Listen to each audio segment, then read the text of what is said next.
Hello, everyone, and welcome to Police Off the Cuff, Real Crime Stories. I'm your host, retired NYPD Sergeant Bill Cannon, a 27-year veteran of the NYPD. The case we've been covering, the Savanah Soto Matthew Guerra case, there's a lot of unanswered questions, and I think those unanswered questions are exacerbated by, surprise, surprise, social media. Social media helps a lot of investigations, but also hinders a lot of investigations because of a lot of false information that gets out there. And this false information is somehow reported as the truth. So we're going to try to bring you the truth today from true crime, real crime, from a police perspective, and a little bit off the cuff. So you're about to enter the police off the cuff zone.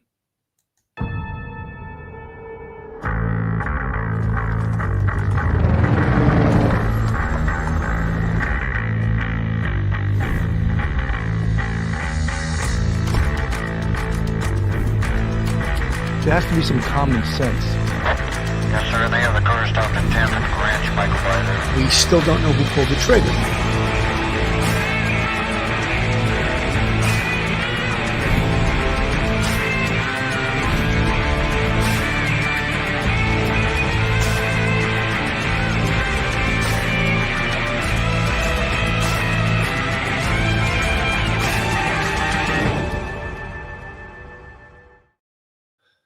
Joining me today, I have two co-hosts, two guests, if you will, both NYPD veterans. And first, I'm going to introduce retired NYPD Sergeant, Professor of Criminal Justice at Albertus Magnus College in Connecticut, attorney.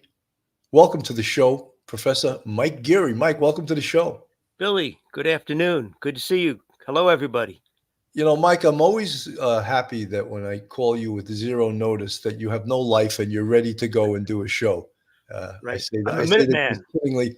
And I know on Sunday sometimes the wife gives you the honey-do list, and hopefully maybe you got that done on Saturday and you didn't have to worry about doing it on Sunday. Anyway, with us also joining us today, another NYPD veteran, retired NYPD detective, straight out of Brooklyn. And, you know, he does the honey-do list without having to be asked. It's because he's all over Brooklyn, all over the place, doing all kinds of Italian father things. Welcome to the show, straight out of Brooklyn, Detective Phil Grimaldi. Phil, welcome to the show. Wow, what an entrance. I tell you, what an entrance. Thank you so much, Billy. Hey, Mike, how are Hey, you? And hello, good to see you. everyone. Sunday afternoon. Let's get to it. We have to have a little personality with this. We always have to have a little bit of Absolutely. humor, even though we're dealing with the most serious cases.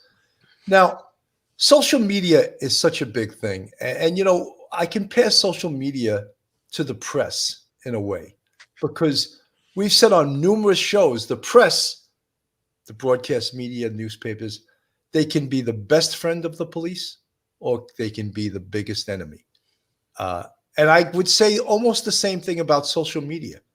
Social media can really help investigators, but at the same time, they can really hinder an investigation and perhaps send the investigation, you know, channeling to a direction that they don't want to go because they have to check out all the things that are incorrectly being reported on social media. And is everyone on social media have good intentions? No, absolutely not. Sometimes people on social media are trying to throw enemies into the trick bag, as Phil would say, to get back at them. And we know that. The police know that. Sergeant Washington Moscoso, I think it's pronounced like that. Moscoso, that's right. My Spanish is a little Spanish 101 and 102. That's about it. Anyway, he said that a lot of the leads that they had to check out hurt the investigation, being plain and, you know, putting it out there. So, folks, when all this information is coming from the community, from allegedly friends and family members of the victims, it doesn't mean it's true. I think we take the truth in these cases from the police, who are the investigators on this case, and the district attorney's office. And they will release, of course, what they feel they should release without compromising the integrity of the investigation. I'm going to go to Mike first. Mike, your thoughts on the whole social media aspect of this case? Billy, you're right. It can detract a lot from an investigation because, as you and Phil know, every single one of those leads, you got to try and check them out. And in a case like this, you might have 1,000 leads, you might have 500 leads. It's a lot to do. 40 years ago, 30 years ago, 20 years ago, we didn't have all of this social media, and so therefore, it's a new development, and you got to go out and you got to check all of these things. And you're right, people have different motives. Sometimes people are out there actually putting stuff out to help, and that's really great, as many people saw in the video of the shooters, Christopher Pereira, his father getting out of the car. Somebody said, "Oh, there might be a second person in the car." They could observe things. That's really good. But then suddenly you have other names being thrown out there, identified as a possible suspect. We saw this in the Koberger case. A bartender, was identified, and all kinds of stuff out there, and it really does hurt the case. And although it is a double-edged sword, because sometimes, as we know, people do brag about their misdeeds on social media. So, and that's good because those are spontaneous statements. But you and Phil know much better than me how much it can drag down an investigation. Absolutely. Phil, your same thoughts on social media and just actually the regular media, the press, how it can help or hinder an investigation. Right off the bat, Billy, when we before social media content was around, or any kind of social media, we used to have to just deal with the media. The media sometimes, like you said, Bill, they could be utilized as a great friend of the police department for information, putting out photographs or videos for rewards, different things of that nature, where you can get some information. And sometimes if they print erroneous information, innuendo, conspiracy theories, it does take the investigation away in a direction, maybe not from the direction that it should be going in. However, with the onslaught of social media and all the information that's gathered very quickly, it happens in lightning speed. I think that the investigators, the detectives, whoever's working on the case, they're able to figure out, okay, we have a direction. We're going in a good direction. There is all this other information coming in. However, we can maybe look at that a little bit later. Let's stay in the proper direction. I think that happened in this case. Once that cell phone was uncovered and they were able to get the information from the cell phone, I think they knew early on this was a drug ripoff. I think they knew where they were going. I mean, we looked at the crime scene the crime scene video, and we felt that that vehicle was only taken a short distance, that the shooting had taken place in a close proximity to where the bodies were located. So with all of those components, as many leads as were coming in, as much information that was coming in that could have been erroneous, I think the detectives probably stayed right on track. Not that they're going to dispel anything that comes in or say, no, we're not going to even look at that. If they wind up at a dead end, then they go back, they look at the information that came in. It does cloud investigations sometimes, but I really think that the expertise and the experience of the detectives in this police department, they did a fantastic job. And I really believe that they were able to say, okay, we're going to go in the right direction. We're going to stay with this track that we're on. And they were able to, put that to the side, let's say. This is some of the social media posts that or sites that were developed in connection with this investigation. There was over 24 Facebook groups, and you can see the one at the top, Savanah Soto case discussion, 18,000 members. Savanah Soto and Matthew Guerra case discussion, 2,500 members. The one under that, 3.2. Another one with 14,000, 2.2, 4.1. 905 members. So it's almost like you remember as a kid playing that game called telephone. So it's like when a message gets put out there, if the information starts out correctly, as it starts being spoken about and handed on and passed on, people add things to it, delete things to it, and before you know it, it doesn't resemble the truth whatsoever. And that is the nature of social media. However, having said that, we've learned a lot of things about social media. We've learned things about Savanah Soto. We've learned things about Matthew Guerra from social media. We were the ones that said, and initially, this is all about narcotics. This is about a drug deal. This is about a drug deal gone bad, And then I hear from, I hear again, you know, you hear from people saying there's a lot more to this than that's okay. That's okay if there's a lot more because you know why? Because there's two people under arrest right now and they're not going anywhere, you know? So if you want to call this, you know, a conspiracy, you want to throw other people into this, that's okay because we have the two, you know, most guilty people, if we're not, well, they're innocent until proven guilty, but we have two people under arrest for this, a father and a son, and we have the shooter and someone else complicit in helping this. So if you want to call this a great conspiracy after the fact, the police aren't going anywhere. They're going to continue to investigate this. And if any of those things are true, they're going to find out about it and they're going to add it to the case. Mike.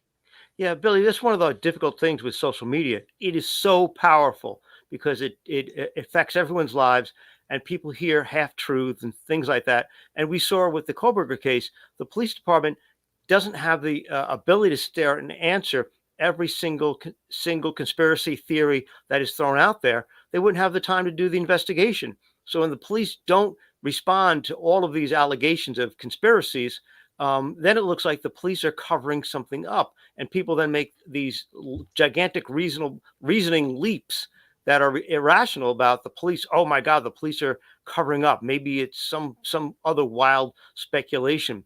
And that unfortunately detracts from people's confidence in the police. But it is sad because the media does, when they put something out, the words they use have a lot of power to suggest a particular angle. I remember a long time ago in the 4-6, there was a young couple, like 16 and 18-year-old, and the 18-year-old was a drug dealer and he ripped off his partner. His partner found him and shot him and his girlfriend to death in the Bronx. And I was there at the crime scene. And the very next day in the newspaper, it said something like Romeo and Juliet pair die in hail of bullets. And I was shocked, but that's the way it was phrased in the media. And it was the farthest thing. These were not innocent kids. These were kids who were involved in the drug trade, and they paid dearly for it. It's unforgiving. They paid for their lives. But you're right. The sometimes the story takes on a life of its own, and therefore it really detracts from people seeing what has actually happened. You and I have been there, first responders, doing investigations. We know the actual timeline and the facts of the case. People don't know enough to go along with it, and they just make up stuff on their own, fill in the gaps, and try to outguess the police. Shameful. 100%, Mike. And what my whole point with this is also is that, okay, you know something? Here we are, myself, 27-year veteran, Phil, a 22-year veteran, you a 20-year veteran. We have over 60, almost 70 years of police experience. And we will be the first ones to say on this show that we don't know everything, you know? And I bet you all the police and the detectives working this case, they don't know everything either. But guess what? They're going to put this case together so that by the time this case is prosecuted, they will know more than 100% of the population. So when people throw in all of this extraneous stuff, it really doesn't matter. It doesn't matter because the case is going to be presented by the police and the district attorney's office. And what's important to get a conviction? They already got the arrest. What's important to get a conviction is competent police work, handling the evidence correctly, interviewing and interrogating suspects, which they already did a very good job at, and presenting the best case possible to the district attorney's office. So all this extraneous bullshit, which is what it is not going to amount to a hill of beans on this case. Phil. Oh, I'm so glad you brought that up, Billy, because listen, all the conspiracy theories, they're going to be out there. Let them be out there. We're going to look at this case by fact. And the fact is this, they're going to have the social media contact where the meeting was going to take place. I believe Ms. Soto Googled the location where they believe that the murder took place. Okay, so we're going to have that. We now have the crime scene, all the evidence and the information from the crime scene. We have a shell casing that was found inside the vehicle. There's probably going to be bullets recovered from the bodies, whether or not we can trace them back to, we have the murder weapon The murder weapon has been recovered. So we're going to have the shell casing and possible ballistic evidence that will track to that murder weapon. We're going to have the cooperation of the father. They knock on his door. He says, come in. I know what you're here for. We have the statement of the perpetrator putting himself on the scene, putting the gun in his hand. He tries to make a self-defense claim, but with all of those things put together, and there's probably a ton more that I haven't even gotten to, this case, all the conspiracy theories, I think is going to be a very strong case for the prosecutors to get a conviction on this case. This animal is off the street, and I have to categorize him as an animal because only an animal can execute two people like this under any circumstances, whether it be drugs, narcotics, whatever.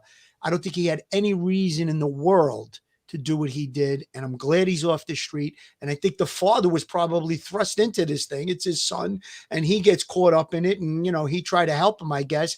But the right thing would have been, listen, give me the gun and let's call 911 and we'll get you an attorney. That would have been the proper thing to do as a father, as a parent. But I don't think that the conspiracy theories and anything, Bill, you pointed out all those different social media sites.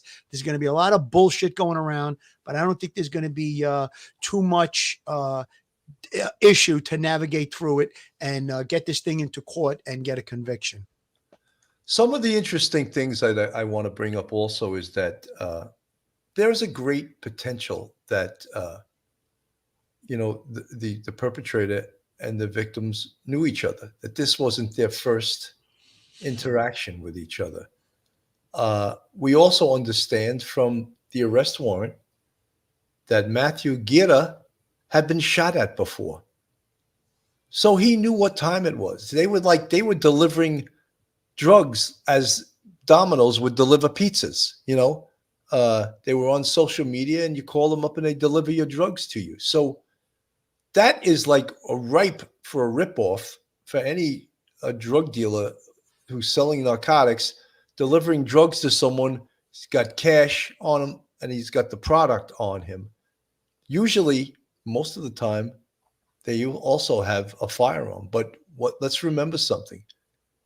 Matthew Guerra had an open gun collar case that was still pending, and he had a weapons charge. So he probably did not want to get caught with another gun, because you get caught with a gun while on probation or waiting for a trial on another gun. Judges don't find that amusing, and they're gonna sentence you to jail or potentially prison time. So when we pointed out early on in this case that this was a narcotics deal gone bad and everyone was pushing the missing persons side of it, no one wanted to believe it. And then when it actually came out to being the truth, it was sort of forced upon people. Now they're saying, yeah, you guys were right. But the other thing is, the treasure trove of information we kept speaking about was Savanah Soto's cell phone. And in the first few days, we didn't know they had the phone. No one knew it except the Popo. They knew they had it, right? And they knew that they were awaiting a search warrant on that phone. The other thing that was brilliant to this case, and again, with modern technology, is video. Video can give you a picture of what happened. And here's where social media comes into play again. That white towel coming out of the car. It was almost like the Addams Family, a hand that you didn't see. You saw the towel come out, but you didn't see a hand. Was there a body inside that car handing Ramon Preciado? Was a body handing him that towel? Well, it would seem so. And the police are not denying that now. So is there a third piece to this? Is there, people, that's another thing about social media. People are now attacking the Preciado's home. They defaced the shooter's car. Apparently they're ordering Google Eats or, Uber Eats to their house. Google Eats. I don't think there's such a thing. Uber Eats delivers to their house. So all this has something to do, again, with social media and people using that to get back at these people. So do we know, in fact, well, the police aren't denying that there may be a third person that handed that towel out, but they're not naming that person as of yet. And that could be many Could reasons. be the mom. Could be It Christopher's could mom. be, yeah, it could be. Well, they're saying it's not. It's his father's girlfriend, which perhaps would be his stepmom. But one of the reasons they may not be putting forth her name is A, it puts her life in danger, and they're not ready or willing to arrest her. They may be using her straight out as a witness. So maybe that's why they don't want to put that information out there. They don't want to put her name out there to protect the case, to protect the investigation. So we're not denying that. Again, social media is demanding, who is this third person? Who is it? We have to know. No, you don't have to know. You do not have to know who it is, because if and when this case goes to trial, and don't forget, this is a capital murder case. This is a death penalty case, right? So the district attorney wants to do everything correctly. So he doesn't have to tell you anything at this point. You know, they've been transparent. They did a perp walk, right?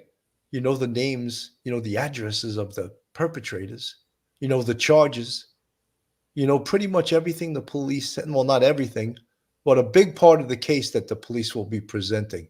Mike. Yeah, Billy, as you talk about that third person, the second person that might have been in that pickup truck, that's a very delicate situation, because you could say, if you want to go hardball, that person is a criminal facilitator after the fact, almost like joining the conspiracy later on. So there'd be a conspiracy between Christopher, his father, and that third person. So you could talk about it like that and go hard at that person. Or you could say, look, this person, we don't want to reveal who they are. We know who they are. I'm sure they know who they are. The police know who that is by this time. And that person would have a treasure trove of valuable information, and they could testify possibly at trial, if given immunity from some sort of criminal charges, about what was going on in the Preciado household. How was the father notified to come to that location? Was it a text message? Was it a phone call? What was said? What did they overhear? When they hung up the phone, what did they say to this third person? What was there? Was there a plan formulated? Let's take a look at that person's text message. That is a very sensitive decision that the police investigators have to make, and the district attorney has to make, how to treat that person. That person is possibly the most important single witness outside of the two perps that we have locked up, alleged perpetrators we have locked up at this time, and that's a good thing. Absolutely. Aries Honesty from the chat. It's weird how in the beginning they said Savanah left the phone home with the bag. How did it get to Chris's hands? And he was trying to message back. Aries Honesty, I don't know where you got that from, because unless something comes from the police, I don't take it as the truth. Right. That could be internet rumor. That's erroneous information till it comes from law enforcement. And I'm not criticizing you. I'm just saying you have to really be careful. And us too. Mm-hmm. There were pictures of the shooter early on in this event, and it wasn't him. It wasn't the shooter. They had the wrong guy. They were calling it the shooter. People were putting that picture up and saying, well, this could be the shooter, and 100% wrong. So yeah, it was not the shooter. So imagine I just jumped at it and said, this guy could be. How? That's not a good reckless. thing to do. That's reckless. Right. Bill, can I make a comment on this third person? This alleged third person in the car? Hang on one second. I just want to put one more thing up. Go ahead. Oh, wait, that's not what I wanted. I had something I had in mind. Now I lost it. Here it is. Tammy Wells Garcia from the chat. Was there any connection to these individuals prior to this incident? Tammy Wells, that's what I was speaking about before. If there is, the cell phone will tell us, right? Did Christopher call Matthew? Did Christopher call Savanah? Did either one of them call Christopher? That's where they cannot deny it, because you'll have the record of calls, of interaction. So I just wanted to answer that. And we don't know that yet, because why? The police haven't told us that yet. Exactly, Okay. Billy. And that was a great question. I think that the cell phones are going to tell the story with that. If there's any social media contact, text messages, etc., it's going to be there, whether it be Christopher's phone, whether it be the victim's phone. So we have that. The other thing I wanted to say about this possible third person, I mean, it looked like someone handed the towel. It could have been right by the edge of the window. We don't really know. But if there is a third person, it would be pretty much behoove the prosecutor's office to now take that person, interview them, see what their culpability is. I mean, they went along with it. Maybe they were thrust into it. It could be the girlfriend or whatever, whoever it is. Now we're going to make that person a witness. I've seen it many times in murder cases where I had a case one time where 4 or 5 guys did a kidnapping and a murder, and one of the people, the least culpable, they wound up using as the witness. It turned out that all of the people involved wound up copping pleas, so that person didn't have to testify. But it's not unusual for the prosecutor's office to take a person that is involved in a situation, is involved in a murder case, a conspiracy, whatever you want to call it, and the least culpable. Sometimes they will put that person in the witness position as opposed to a perpetrator position. And I could see that there could possibly be some type of cooperation with the father as well on this case. But let's see, that remains to be seen. Sharon Reynolds from the chat. Police now have body cam as people film nearly all incidents. In case things go wrong, people have been killed through mistaken identity to social media. You know something, Sharon? You're 100% correct. And that's one of the dangers of this. How about even people attacking their house or defacing their... That's, as much as you hate Christopher Preciado, what does that do? I mean, why are you damaging their house? Why are people doing things like ordering Uber Eats to... I mean, it's just crazy. And it's harassment. It's nonsense harassment. It's yeah, terrible. it really is. And it really doesn't help the case. If anything, it hurts the case. And if you really want a successful prosecution of in regards to what occurred here, then that's a stupid thing to do. And again, going back to social media, because everyone thinks they know what happened. Everyone thinks they know the inside story. Everyone thinks that they weren't going to tell you this is what happened. You don't know the half of it. You know something? Maybe you're right. Maybe I don't. But you know something? The police know what happened. And they're the arbiters of what they're going to present in court and the case they're going to present against Christopher Preciado and his father, Ramon. So all you internet sleuths that are putting out this information, this is what it's about. The 2 people you see on the screen. Christopher Preciado, who admitted to the fact that he's the shooter, and his father, Ramon Preciado, that admitted to helping after the fact, being charged.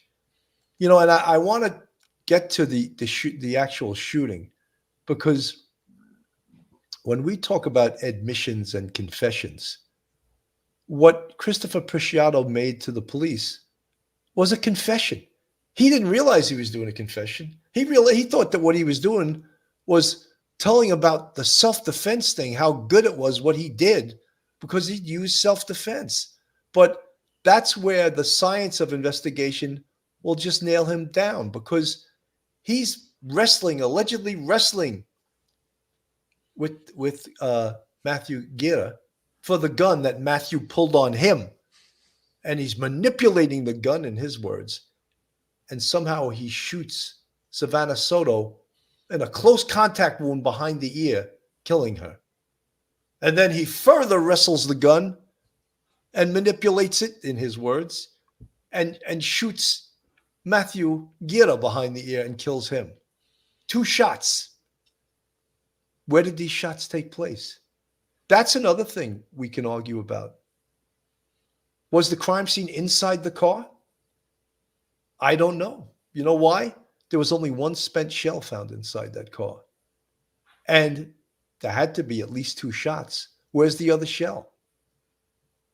Could Matthew have been shot outside the car and then Savanah inside the car, thus the 1 spent shell? Where's the other spent shell? Do the police know where it is? Very possible. They're not telling us, right? So everyone that insists that the crime scene was inside the car and this is how it happened, they don't know. They don't know. But you know what will tell us? The science of investigation and things like blood spatter, right? Because in a close contact wound, there's a good possibility that the bullet entered and exited and left blood spatter on the inside of the car twice. But if there's only one blood spatter from the shooting, then potentially one person wasn't shot inside that car. Phil. Yeah, I think there's only two scenarios that I could see here. Either A, they were both shot inside the car and that second shell casing may have ejected out of the car and it's not recovered, or perhaps it is recovered, they're just not telling us yet. Or it looks like perhaps Matthew was shot outside the car and then dragged into the car. We know the drag marks are there. They talked about that. If he was in the front seat, shot in the front seat, dragged out of the front seat, put into the back seat so that way they can move the vehicle, that's one scenario. Or he was shot outside the car, then Savanah was shot inside the car, and that's how the shell casing remains inside the vehicle. I think that's the only two scenarios that I see. I think it's almost certain that she was shot inside the car. It doesn't appear that there was any drag marks or anything of that nature. So in my opinion, from what I know, sounds like she was inside the car. Possibly he was inside or outside of the vehicle when shot. Mike, your thoughts? Billy, yeah, we're talking about the self-defense, Christopher's self-defense idea. And Phil had mentioned the other day how wonderful it was that he hadn't lawyered up, that he actually threw that out there as an affirmative defense and actually made those statements that are totally contradicted by the physical evidence. And I always like to talk about consciousness of guilt. And I just want to throw that in there. I know. If I hear that one more time, I'm gonna get a new attorney. But one of the things I think about Christopher, because I'm like putting myself in his position, if you are truly innocent, and you just wrestled a gun from a maniac and you shot him in self-defense and you shot his girlfriend who's 9 months pregnant by accident, and you still consider yourself an innocent person, why would you then get in the car and drive it away and kind of hide it? Why wouldn't you call 911 from the scene and say, oh my God, let me tell you, officers, come here, please. There's a guy that tried to kill me, and by accident, I killed him. I killed his girlfriend, and I defended myself against him.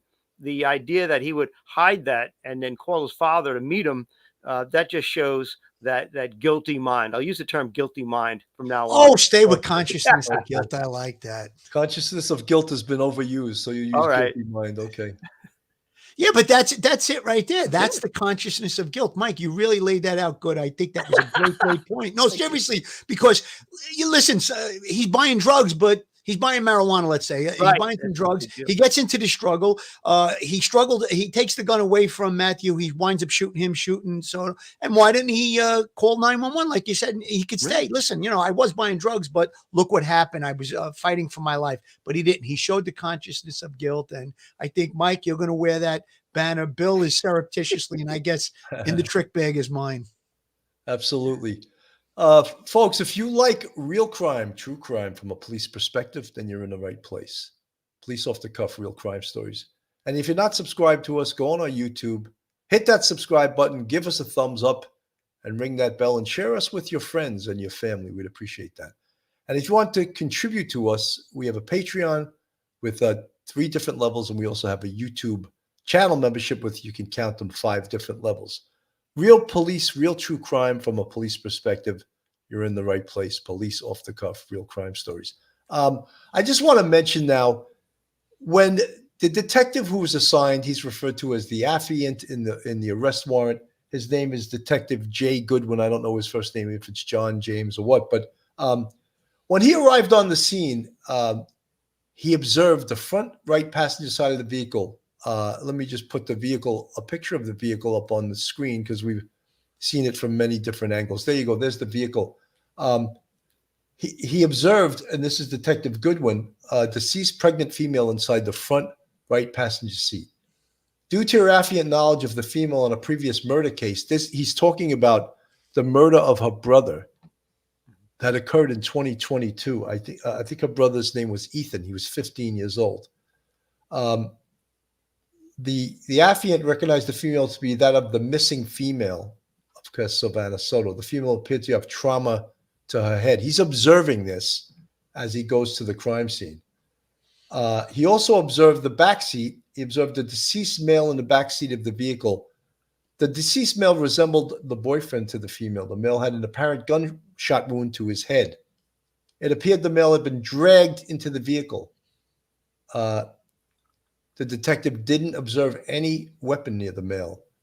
So they got a search warrant to process the car. While waiting for the search warrant, the affiant spoke to the families of the female and male. It was found that the boyfriend, who we know as Matthew Guerra, sold narcotics and would use his phone through cellular communication as well as social media to sell narcotics. It was also advised that the boyfriend would post money and narcotics on Instagram. It was stated that people wanted to rob the boyfriend, and it was stated that the boyfriend had been shot at before. The family provided the detective with the phone number of the female. The family of the male provided the detective with his phone number as well as Instagram. So why is that important? Because right on the scene now, the detective, Jay Goodwin, has the phone numbers of both victims. And smartly, he probably got another detective to start the ball rolling to get search warrants for those phones. And lo and behold, what do they find inside that car? They find Savanah Soto's cell phone. They don't find Matthew's cell phone, but they find Savanah Soto's. How important was that to the case, Phil? Oh, it was extremely important because we know that there was a Google search for the location where we believe the murder took place. So that was extremely important. It's also going to give us a timeline where that cell phone traveled. Very, very important right there. That cell phone was at one location and it wound up at the location where the bodies were recovered. So that's another piece of technology that's going to show where the vehicle had traveled. We don't know if his cell phone was ever recovered someplace else. I'm talking about Matthew's cell phone. Was it recovered in the vehicle? However, even if it's not recovered, we'll be able to extract that information from the cell carrier, where the phone traveled, what text messages went by, what text messages were exchanged, as well as social media postings and responses. That's all accessible through the carrier for the cell phone. So it's, even though the phone's not found, if it's found, it's great. If not, they could still get that information. Absolutely. Mike, your thoughts? Yeah, Billy, that was crucial because that gives the timeline. As Phil said, the timeline is so important, start to finish. What was the timeline of this crime from the time that they decided to go to Charlie Chan Drive? At what time was there a Google to search for that location? The invitation or the offer to buy narcotics. Very compact timeline. It was all before somewhere like 11:45, 11:50, 11:55 at night on the 21st of December. And that is crucial because that cell phone places people in a particular area at a particular time doing a particular thing. And that video, absolutely also, same thing. Very crucial. I'm going to put the arrest affidavit up on the screen for right now, just to show you when the search warrant arrived at the location. A search of the vehicle was conducted. The search found it's written spent shell casing in the vehicle.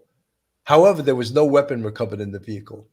There was apparent blood transfer on the outside of the vehicle that was not consistent with the boyfriend causing harm to the female. Both the female and male had gunshot wounds to the head, and male also had apparent drag marks on his back. It was believed that the female and male were killed at a different location, and the vehicle was driven to the recovered location. So that's from the horse's mouth. So when social media is telling us that no, they were both shot inside the car, that's not the conclusion that the investigators coming to from the physical evidence inside the car, from the evidence, drag marks on Matthew Guerra's back. How do you get drag marks if you're already inside the car? The blood outside the car, isn't that also indicative of potentially the shooting of at least one of them? At least one of them. I think, Phil, you probably hit the scenario correctly that Matthew Guerra was shot outside the car and Savanah Soto was shot inside the car. That's what it says. Thus, the one spent shell casing. Thus, all this other evidence we talk about, blood spatter, the drag marks, all the scientific evidence that social media is unable, incapable, and unqualified to explain. But professional crime scene technicians, professional detectives responding to the scene and observing the crime scene can interpret the crime scene in a way that social media cannot. Mike? Yeah, Billy, when you look at arrest affidavits and search warrant affidavits, they're trying to make a case, probable cause, in order to get a search, in order to get an arrest for someone, and they're going to include everything that is relevant to that discussion. And so the police, if they wanted to and had the time, it would be unnecessary, but they could put a lot more. They could make this search warrant affidavit, this arrest affidavit, 3 times as thick. So that's all the other stuff that will be presented later on to the grand jury. But for the police purpose right now, at that time, was to get an arrest warrant, a search warrant. They provided the judge with just enough probable cause at that point, and the judge signed the arrest warrant. So there's a whole lot more that is in that case file, as you and Phil know much better than me. There's a whole lot more that hasn't been revealed. It doesn't mean they don't have it, and I don't want people to think that, oh my God, the police only have a little bit of information at this point. They're not clear. Is it 1 casing or 2 casings or whatever? It doesn't matter at this point. The police have all that information. It'll be brought out at the grand jury. It'll be brought out at trial. But I think people should read this and try to read it several times to kind of figure out and play out in their mind what actually happened, and not listen to people speculating all kinds of wild conspiracy theories. That doesn't go anywhere. It doesn't help anything. It just clouds people's judgment. 100%. Back to the search warrant, and I just want to get through this because I think it's so very important. During further investigation, the Detective Goodwin found video surveillance at 5903 Danny K. The video surveillance found on December 21st, 2023 at 23:59 hours, a Chevrolet Silverado gray driving with its lights off from the vehicle recovered location. Mike, what does that indicate? Driving with its lights off. Right. Can I say the word? Say it. Consciousness of guilt. There you go. Yep. Thank you. The Silverado pulled in the middle of the back parking lot and parked the vehicle. The victim's vehicle could be seen approaching the Chevrolet Silverado. The victim's vehicle parked next to the Silverado. A heavy-set male exited the Silverado, and the driver's side door of the victim's vehicle opened. The heavy-set male approached the driver of the victim's vehicle and appeared to speak to the driver. The heavy-set male then get a towel from his vehicle and appears to wipe down the outside of the victim's vehicle door where he had touched the vehicle. Again, consciousness of guilt. The driver of the victim's vehicle exited the vehicle for a brief moment and sat back in the driver's seat. The driver did not match the description of the female victim or the male victim. The Hispanic male got backed into his vehicle. The victim's vehicle drove behind the building where the vehicle was found on December 26th, 2023. So a lot in there, a lot of stuff that we saw on video. They don't mention in the arrest warrant that perhaps a hand came out handing that towel. Somehow the towel just appeared from out of that vehicle. But there's a good possibility that someone did hand that towel to Ramon Preciado, and so he could wipe the vehicle down, so he could wipe his own hands down. I wonder if they ever found that towel. What do you think? I think that's a good possibility that it was found. I mean, they've recovered the firearm in question. I'm sure that when the father was cooperating, if the police asked him, what did you do with the towel? Perhaps he produced it, or maybe it was taken away in garbage. We really don't know. But real quick, Bill, I just want to approach the chat a little bit. Earlier on, I said something and I want to just address it. The FedEx man comment, he says, that's an insult to animals. Animals do it to survive. You're 100% right.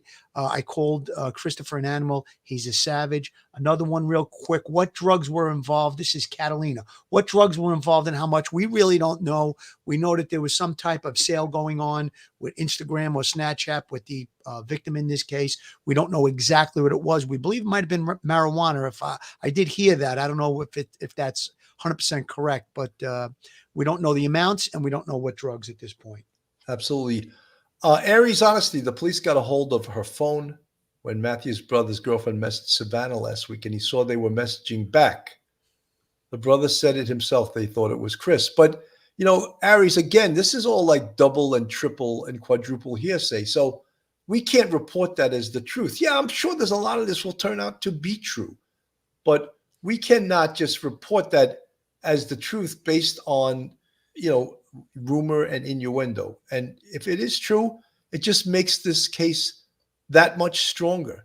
And some of the things, we've been seeing also, and I this picture right here, I mean, that's disturbing, right? There's Matthew holding a semi-automatic handgun in his right hand with a laser. And then in his left hand, he has what appears to be an AK-47.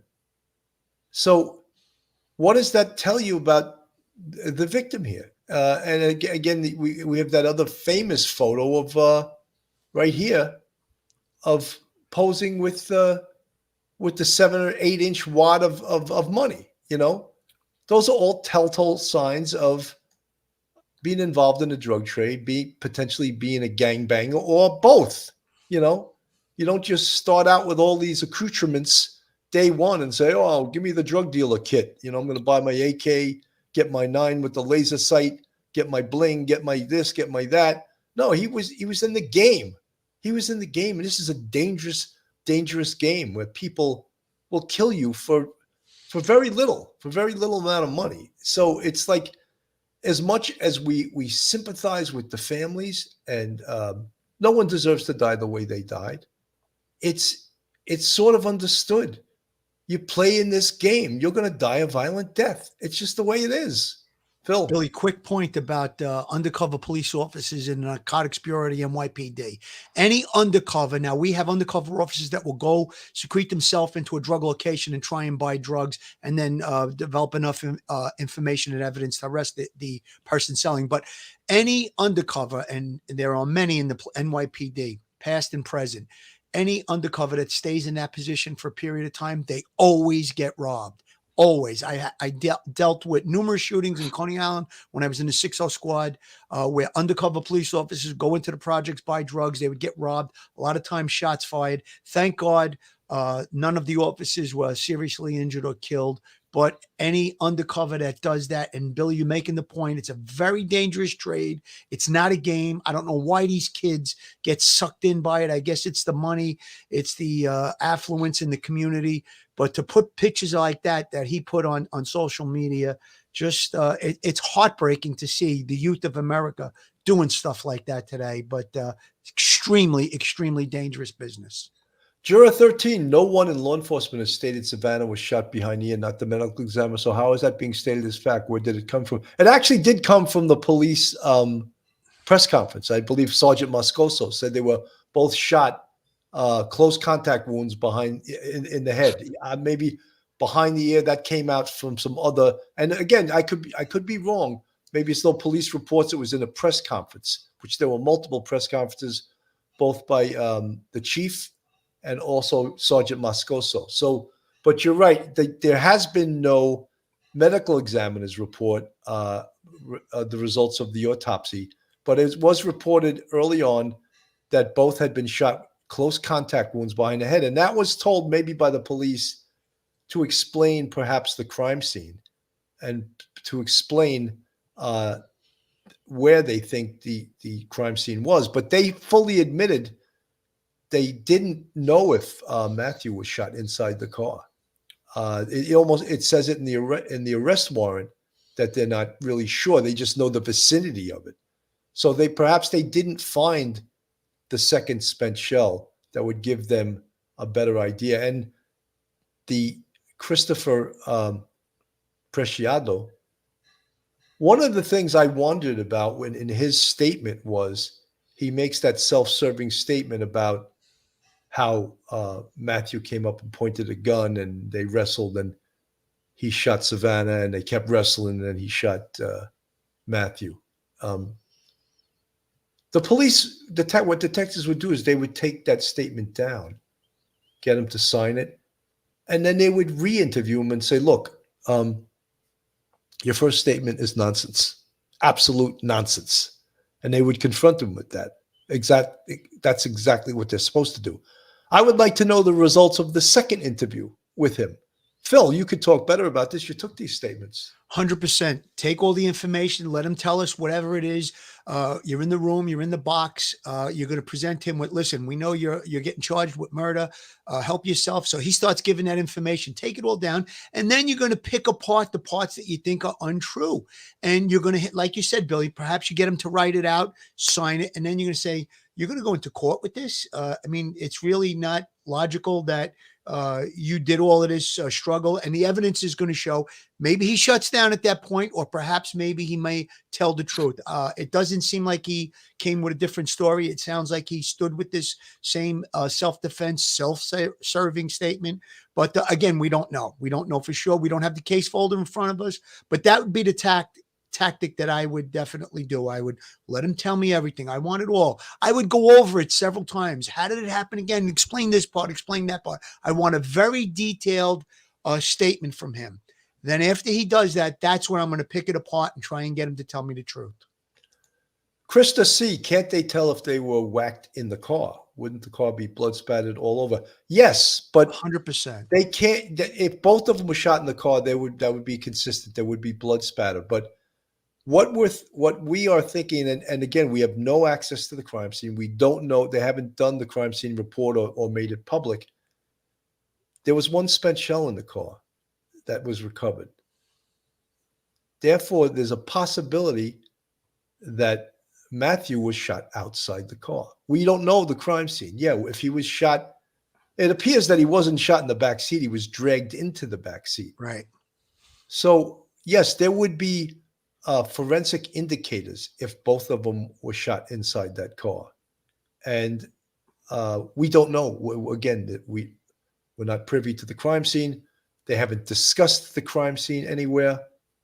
So we don't know. I want to move on toward the Billy, can I make one other quick point about that? I think that's a great question that that person just asked. But initially, the crime scene investigation is going to tell us if we see blood spatter and brain material or different things of that nature inside the car. That'll give us an indication that the shots were fired from inside the car. But also, very important, forensic pathologists will give us positioning. Most likely positioning of the body. Was the body prone? Was the body seated? All the different things that a forensic pathologist will be able to tell us. So we have the initial crime scene that's going to tell us some things, and then we have the autopsy. Forensic pathologist will tell us other things. Phil, go ahead. One quick comment. Go ahead, Mike. Okay. Yeah, just as Phil just said, it's all those little things that are going to give us a great picture. Someone in the chat asked a few minutes ago, "What's so important about the towel, the white towel that was in the Chevy Silverado?" And I was thinking, as the father seemed to wipe down around the door. I'm thinking of the door, the top of the roof where the door is of that Kia. That towel may be important because there may have been, if Christopher was shot outside or just a few feet away from the car, there may have been blood spatter on the door of the car and on the roof of the car. And the father may have taken that towel, wiped that down for his son, who's actually now in the driver's seat, and then threw that towel in the back of his Silverado. So there may actually be, DNA and blood from Christopher on that towel. So that towel, a lot of people don't realize that towel is going to be able to tell us a lot, potentially tell us a lot about Christopher's position when he was shot. 100%. And all of these things have to be dissected, sitting down and taking your time and looking and having other investigative minds with you that have the knowledge to dissect all of this evidence. This is not something you learn in a day or two and say, oh, that's, that doesn't make any sense, this, that, and the other thing. Well, that's why people take their time in going through the evidence and taking a look at what does the evidence mean. Liza G., I was looking for your comment. Police off the cuff, can you go back to semantics if shell casing in affidavit? Yes, it is. They refer to shell casing. It doesn't say A. They must, the little word A. They said shell casing. They don't say shell casings. It says a shell casing. And it is confusing. You're right. But two people weren't shot with one shot that killed both of them. There was more than one shot. So inside the vehicle was a shell casing. I hope that clears it up. Now I want to go back to really the icing on the cake. And what is that? The icing on the cake is the search warrant of the house. The search warrant of the house that recovers what? The gun, we hope the gun. They haven't released that. They believe, according to Chief McManus in his press conference, they believe that it is the gun, that it is the murder weapon. All right. So whether Christopher admitted that that's the gun, or whether they have already tested it and it's shown that, yes, it matches the shell casing. Now, we went to great pains the other day to explain there are at least two markers on an ejected shell. One is the extraction marks on the side of the shell casing, and the other is the firing pin mark on the primer of the shell casing. Both of those are extremely identifiable, coming back to the firearm that shot it. So very good, Bill. Very good. I like that explanation. Well, that's better. That's the science. That's the science. Right. That's the science of this. Yeah. Better than a fingerprint. And I also mentioned in a very short video, I believe with Mike Guerra and myself, that it goes to IBIS. And IBIS is a technology which stands for Integrated Ballistic Identification System, right? And it's a national system, and it can identify a firearm through the brass. Also, what else will it tell us about the firearm? Was that firearm used in any other shootings? And that's unbelievable. And I explained how in Manhattan, we would have numerous times a gun come up that was used in shootings in 3 different boroughs. And you'd be like, how the hell is this happening? Is this the same perp? Or is this perp just lending his gun out to his friends? And what we found out later on, it was the latter. Perps loan their guns out to their friends that do shootings in other boroughs. Mike. Yeah, Billy, the ballistics is so important in this case. And, that no matter what, Christopher says, the ballistics evidence of the firearm, if it matches, and the position of the bodies when they were shot, all of that matters much more than what Christopher's story. Christopher's story is great because it's probably going to be contradicted by the evidence, and that just makes it all the better to present to a jury and a grand jury and a trial jury.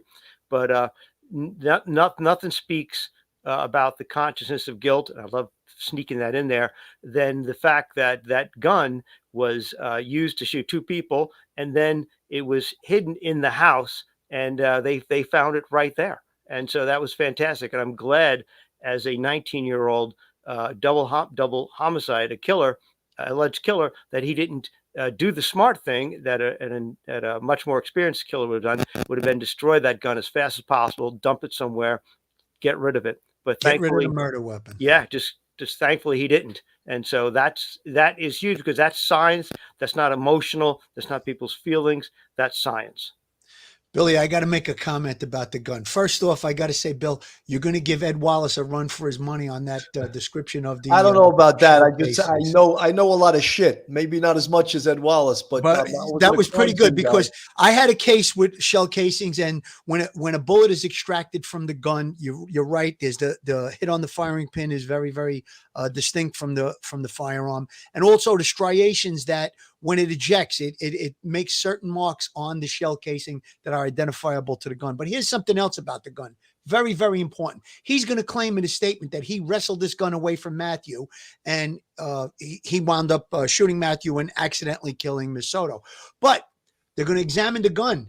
Would they find Matthew's DNA on that gun? Because the gun, if it's an automatic, it's got a clip. There might be DNA in there. And we know from the photos that were posted on the internet that he liked to, pose with his guns and touch his gun. So if Matthew's DNA is not found anywhere on that gun, that's going to really, really put a damper on his statement, self-defense, that he wrestled the gun away from Matthew. So finding the gun, Billy, I think you said it earlier, this is like the cherry on the top of the cake. It's a neat package. Listen, we know juries can come up with some crazy, decisions at the end of a trial.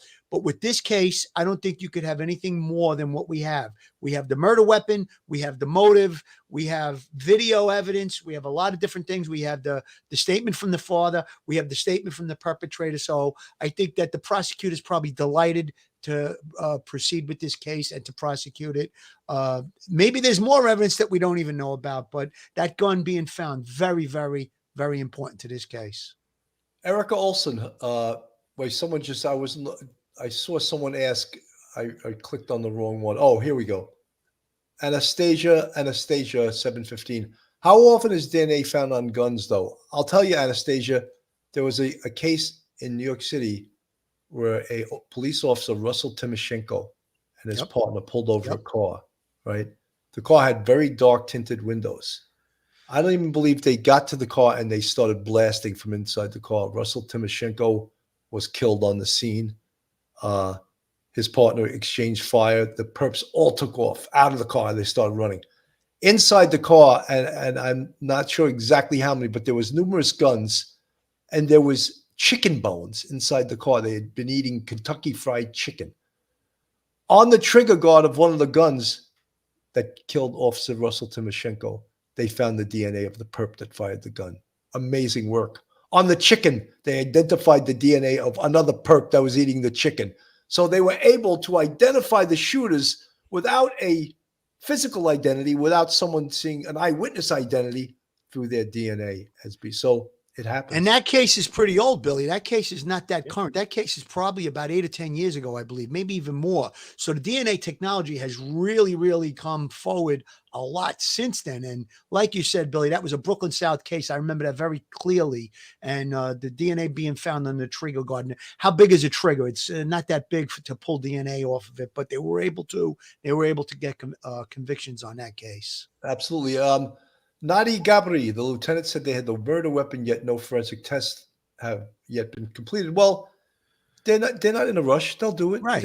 They'll get it done. You know, they're pretty sure it's and when it comes back to that spent shell casing, that's going to be a huge win for the police department, a huge win for the good guys. They'll have the evidence.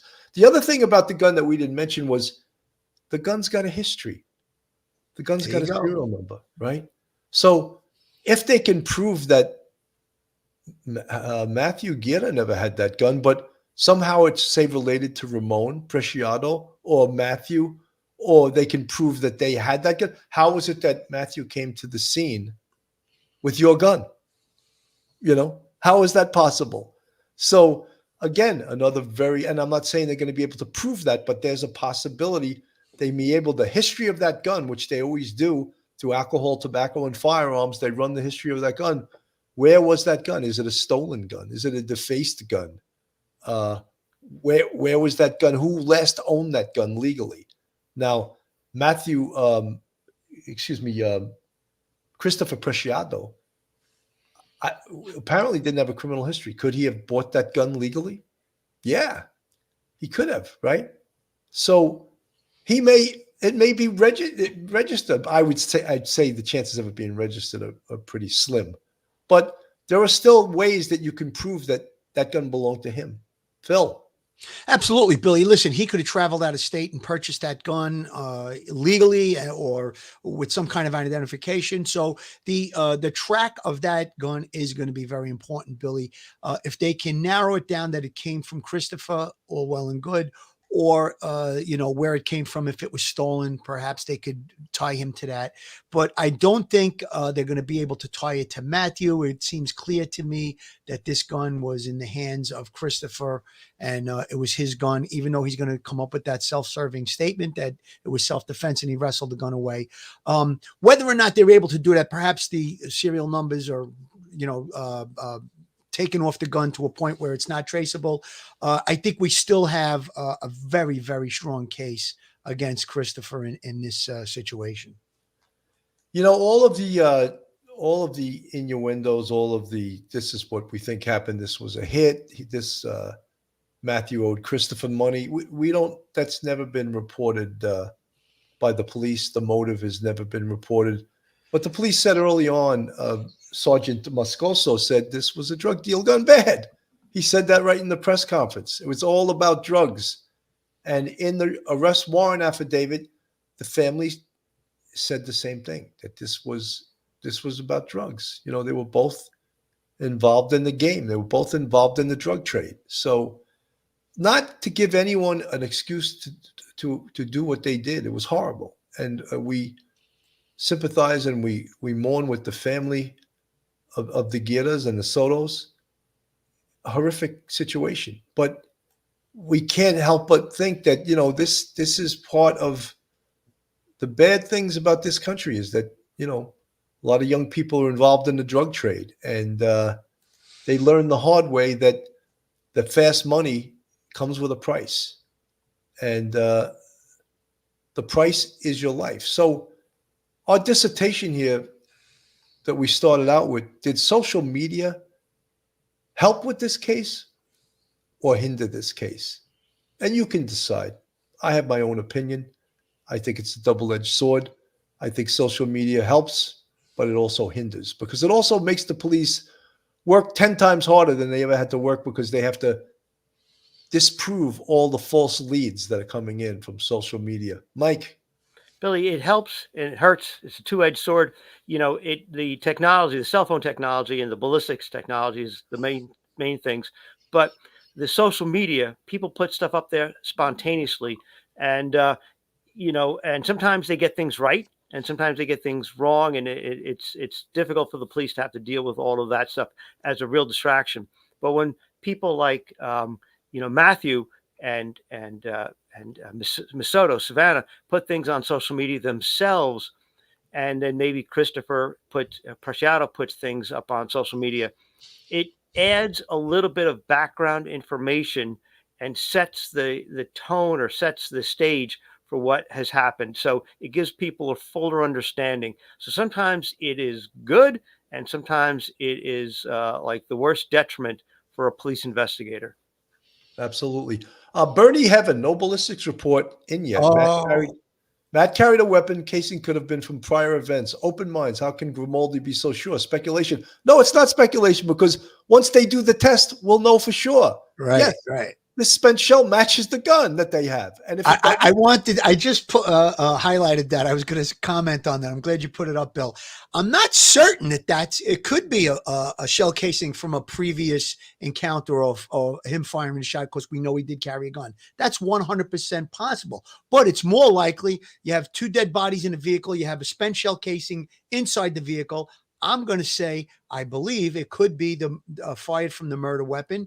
If not, then it's not. But like Billy said, we're going to have ballistics examination, and I never said 100%. It is some type of speculation, but it's an educated guess from an experienced law enforcement officer that did many homicide cases.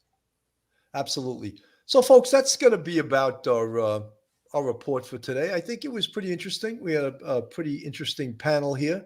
And I hope, again, if some of you people are new to this channel, you're not subscribed, go on our YouTube, hit that subscribe button. Oh, I forgot to do the Joe Murray commercial. We're going to have to do that quick, Phil, before we... You got it.